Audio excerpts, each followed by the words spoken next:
Olá pessoal, eu sou Caetano Marquezini, sou médico, cirurgião e sou o idealizador do OncoApp. Estou à frente de uma equipe maravilhosa, nós produzimos não só o aplicativo, como todo o entorno dele, que convido quem está vendo aqui a baixar o aplicativo. E hoje nós estamos aqui para fazer um podcast para falar da espiritualidade e fé e o efeito dela em nossas vidas, principalmente num momento tão difícil.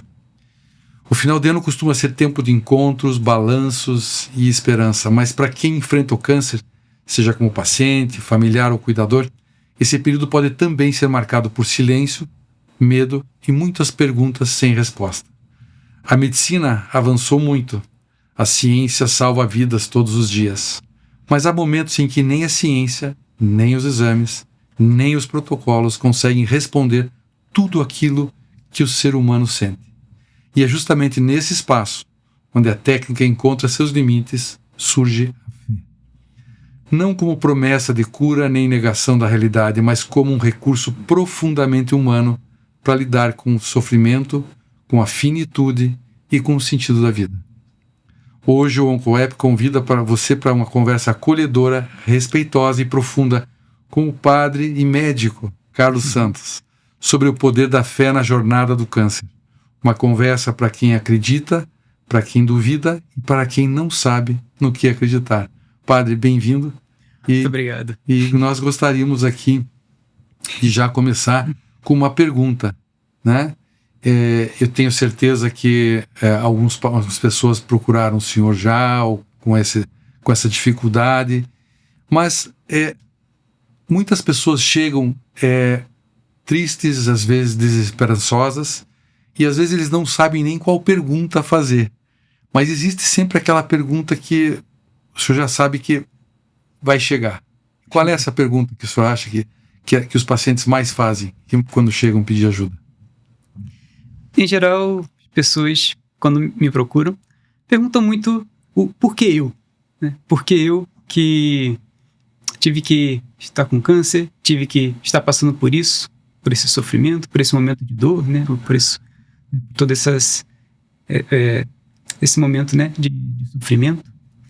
E, de fato, é uma pergunta difícil de responder, mas que, de fato, a espiritualidade procura muitas vezes ajudar a dar uma resposta, procura ajudar, de fato, a compreender, né, tentar compreender esse porquê, que, de fato, muitas vezes não vamos encontrar, né, exatamente uma resposta e compreender absolutamente, de maneira completa, o porquê disso. Às vezes, a pessoa pode justamente encontrar, né, uma resposta para isso pensando, talvez em coisas do passado, alguma coisa, né, que aconteceu, ou alguma coisa que fez, e que poderia ter feito que impedisse, né, talvez prevenisse o câncer, e fica apegado talvez àquilo ali. E é um problema, né, sério, padre, porque assim, é um momento que a pessoa quer encontrar um culpado, na verdade. Né? Ou ela quer encontrar, às vezes, uma razão para algo que não existe razão. Eu passei na minha vida por alguns momentos difíceis, pessoalmente, e também sou cirurgião e tive contato com pacientes com câncer também. E eu sempre, a primeira coisa que eu falo para as pessoas quando elas vêm falar comigo, eu falo assim, olha, a primeira coisa que você tem que fazer é parar de perguntar o porquê. Né?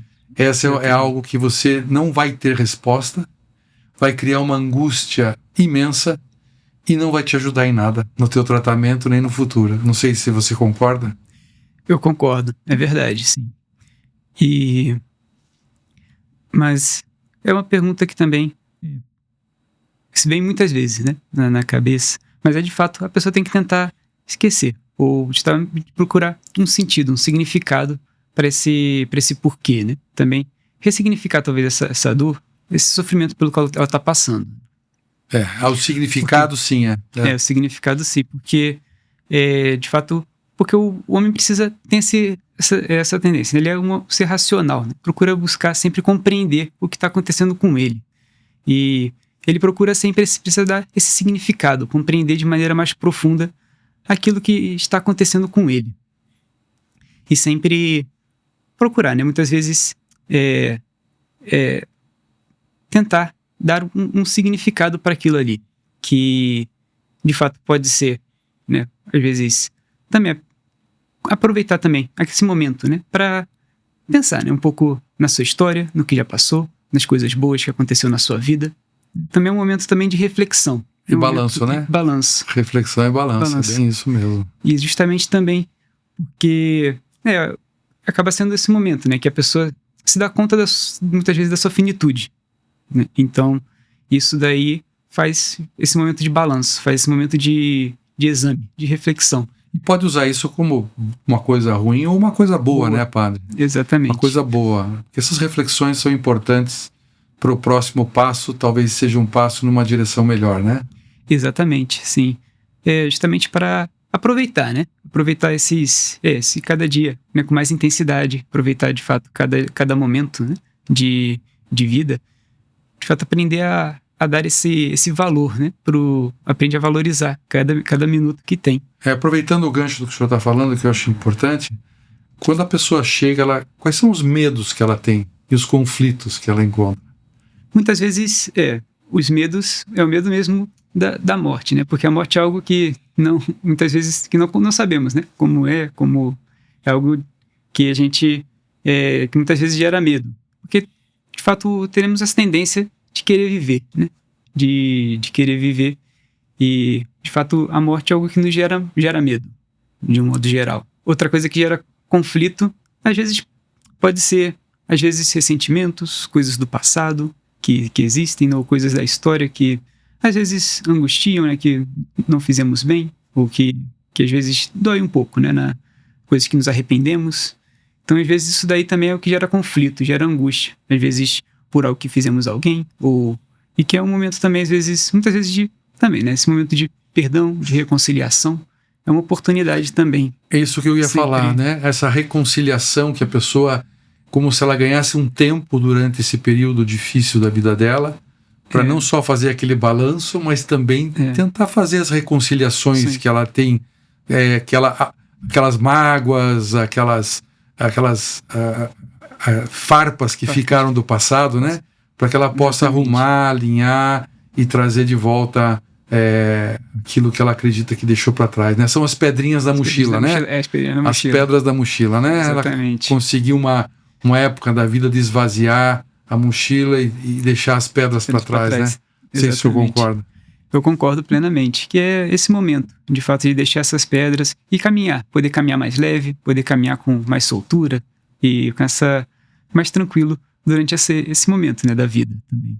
E de que forma a Igreja Católica pode dar o acolhimento para essas pessoas? Então, sempre a Igreja Católica justamente prega esse perdão, né, prega essa misericórdia, né? Sim. Tanto o Papa Francisco, né, agora que faleceu nesse ano, né, falava tanto da misericórdia, proclamou o ano da misericórdia, justamente procurando ajudar a gente a perdoar, a gente também a procurar sempre essa reconciliação com Deus, reconciliação com os outros, né, sempre sabendo também, né, que Jesus, né, sempre é esse mediador, né, quem nos ajuda também a conseguir esse perdão com Deus, esse perdão com os demais, também sempre procurando muito, né, reconhecendo a Jesus como esse nosso irmão, né, que sempre está aí que se fez homem, agora nesse período de Natal, né, vemos o menino Jesus, né, que nasce e que de fato se faz um de nós, para justamente podermos ter essa reconciliação com Deus, reconciliação com os outros, colocar sempre essa caridade, né, esse amor no nosso coração. E é o que o senhor está falando, essa época do ano é uma época especial, onde as famílias, elas devem se unir. Eu sei que às vezes existe uma vontade de isolamento das pessoas, né? Elas não estão bem, querem se isolar, mas é um momento tão importante da família estar junto, não sei. É verdade, sim. É um momento justamente de procurar nessa reunião de família, de fato procurar também de fato transmitir, né? Porque sempre que a gente se reúne é onde a gente partilha, de fato, esse amor que a gente traz no coração, né?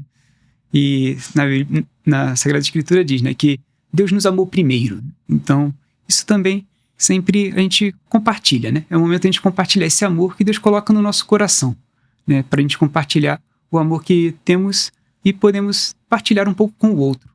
É esse momento de partilha, esse momento de poder, de fato, transmitir esse amor que Deus nos dá e dá para os outros. Porque aquilo que recebemos de graça também nós temos que dar, né? É verdade. Aliás, nada de graça, né, padre? Nada de graça. Né? Mesmo Sim. as boas energias e as coisas que a gente recebe, a gente deve ter pelo menos a gratidão como palavra para devolver, né? Sim, E sim. muitos pacientes relatam que o diagnóstico não ameaça apenas o corpo, mas também a identidade e os sonhos e o futuro imaginado, que o senhor falou bem do medo da morte, né? Do desconhecido, né? Mas de que forma a espiritualidade pode ajudar a pessoa a atravessar todo esse tratamento, essa jornada difícil, sem desconectar da realidade? A gente vê muitas pessoas, às vezes, querem desistir do tratamento médico, o tratamento das quimioterapias, e falam, não, agora eu vou só acreditar em Deus, Deus vai me curar. Então, como é que a igreja trata dessas pessoas, conversa com essas pessoas? Sempre. A igreja também acredita sempre na possibilidade de um milagre, né? Isso nunca. A igreja não sempre acredita no poder, né, dos santos, no poder também de fato de Jesus, né, de que ele pode nos curar, né, como a gente vê muito sempre no Evangelho, né, de fato. Mas também não devemos deixar os meios humanos, né, os meios humanos que temos para poder também aliviar a nossa dor, aliviar o sofrimento, também procurar, né, ver que Jesus atua também através desses meios humanos, né, que ele Perfeito. também usa de pessoas, usa de instrumentos, né, para poder também realizar a sua ação no mundo. Então, e também muitas vezes quem realiza essa ação no mundo são os médicos, são as pessoas também que estudam e que vão procurando também, de fato, né?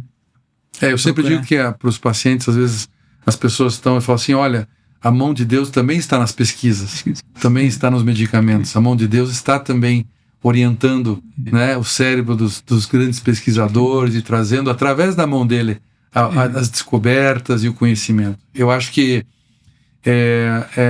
a gente não pode ser muito purista em acreditar que todo esse trabalho que vem da produção dos médicos vem do nada, né? Ela vem da criação, né? E a criação é o pai que traz essa criação para todos nós, né?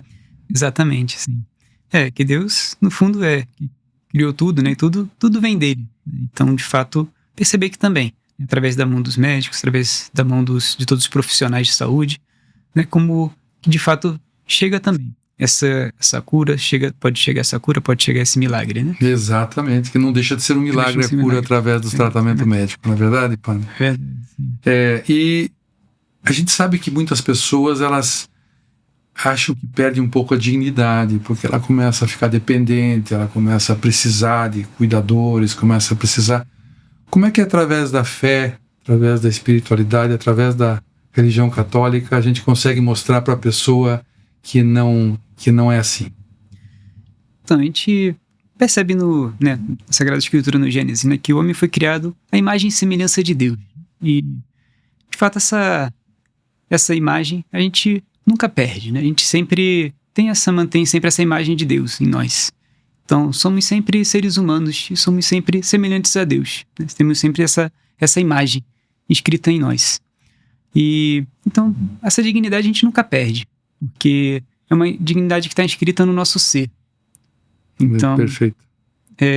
Independente da gente... Que nós somos... Nossa dignidade não depende daquilo do que a gente faz, ou daquilo que das nossas capacidades. Depende justamente disso, de que somos imagem de Deus. E a esperança não precisa estar ligada a resultados, né? Ela pode estar ligada à capacidade de atravessar o presente com mais sustentação, menos solidão, né? Sim, família principalmente, e mais sentido. E a família? Como é que a igreja ajuda a família a dar esse suporte? E também sustentar a dor, né? A família também sofre, né? Por um lado, pedindo muita ajuda, né? Os familiares também precisam pedir muita ajuda de Deus, né? Para ter essa graça, para ter essa força, né? Para enfrentar esses momentos. Também tem um exemplo sempre que Jesus nos diz, né? Nos conta da parábola do bom samaritano, né? Que vai lá, encontra a pessoa, né? No caminho, vai lá e deita azeite, deita, né? Leva na hospedaria para poder cuidar dele, né? Vai e alimenta. Então, também os familiares são esse bom samaritano que vai ali junto com seu familiar, e vai procurando aliviar esse sofrimento, dar consolo, ainda que muitas vezes não é fácil, né, esse trabalho de acompanhar. Então, por isso que precisa também pedir essa ajuda, porque sozinhos não podemos, né, e precisamos muito dessa ajuda e dessa união com Deus para poder... E às vezes é muito difícil para a família, a gente vê muito familiar, ele não quer ceder aos sentimentos para não mostrar fraqueza frente ao parente ou alguém que está doente, né? Eu acho que a fé, a igreja, a religião, ela ajuda muito isso, né? E mostrar a elas que a gente deve enxergar o além, né? O além não só daquele momento, mas a força, você estar forte com Deus para poder dar esse apoio. Sim, exatamente. Sempre buscamos sempre essa força que vem de Deus. Também muitas vezes temos os sacramentos que nos ajudam, né? Também a igreja sempre anima muito, né? Participar também, pedir muito essa força que vem dos sacramentos, essa força que de fato que Deus deu pra gente, né? Também pra gente poder ter essa força, essa graça para poder, né, caminhar, para poder ter essa fortaleza, para poder enfrentar essas situações. Percebemos sempre esse Deus que nos acompanha, né? Como, né, não temerei, porque Ele está comigo, né? Diz no Salmo. Perfeito. E sempre... Perfeito. E esse posicionamento é muito importante porque ele dá uma linha, né? Dá um norte para a pessoa, né? Sim. Ela entender que ela tem um lugar de luz onde ele possa ser encontrada essa força, né? Sim. A gente sabe que muitas vezes o silêncio ele é mais importante do que as palavras, né? Principalmente em relação aos familiares. E nesse momento de silêncio, muitas vezes, eu acredito pessoalmente que às vezes a gente pode preencher o silêncio não com comentários, às vezes, que são de amor, mas às vezes prejudicam a pessoa, porque a gente fala às vezes as coisas sem pensar, né? Mas eu acho que existe outro tipo de palavra agora que pode ser dada, que é o poder da oração. Exatamente. E eu gostaria que o senhor pudesse dizer para nós aí algumas orações, se o senhor acha que tem alguma, além do Pai Nosso, que é a grande oração de todas, né? Que pudesse ajudar as pessoas que estão em casa, elas procurarem saber qual oração que é essa e qual fazer. O senhor tem alguma em mente aí que o senhor lembre? Então, sempre ajuda muito, o Pai Nosso, claramente, é uma oração principal. Ajuda muito também, às vezes, mesmo pedir a unção dos enfermos, em alguns momentos, assim, quando tiver, talvez, momentos mais de fraqueza, né? Mesmo pode nos ajudar também, sempre, para obter essa força dos sacramentos. Também pode ajudar muito recorrer também à oração dos santos, né? Também, sempre, muitas vezes, ter santos de devoção.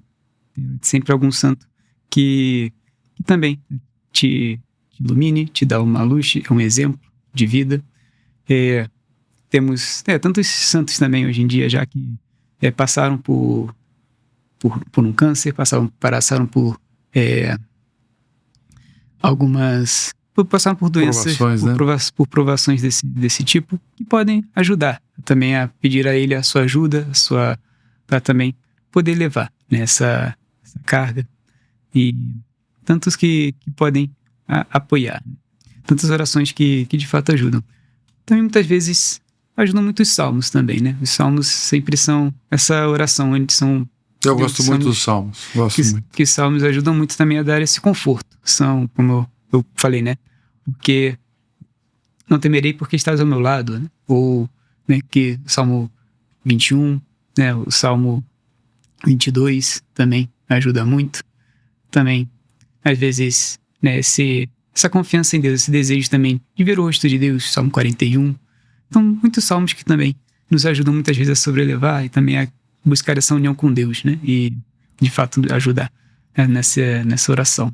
Muito bem, padre. Chegamos ao fim, né? Tá certo. Queria agradecer ao padre Carlos e dizer que ao longo dessa conversa ficou claro que a fé não elimina o medo, né? Nem apagador. Mas ela pode oferecer algo muito precioso, que é uma companhia durante a caminhada, né? O câncer muitas vezes retira das pessoas a sensação de controle e talvez a espiritualidade não exista para devolver esse controle, mas para lembrar que ninguém precisa atravessar isso sozinho. quem vive a doença, para quem cuida e para quem acompanha, não é preciso ter respostas prontas. É estar presente, caminhar junto e sustentar o outro nos dias difíceis já é uma forma profunda de cuidado. Que essa mensagem nos lembre que esperança não é negar a realidade, mas encontrar força para viver cada dia com mais humanidade. Em nome do OncoApp, nós desejamos que o próximo tempo seja vivido com presença, vínculo e sentido. Um bom Natal e bom final de ano a todos. Muito obrigado. De nada, prazer.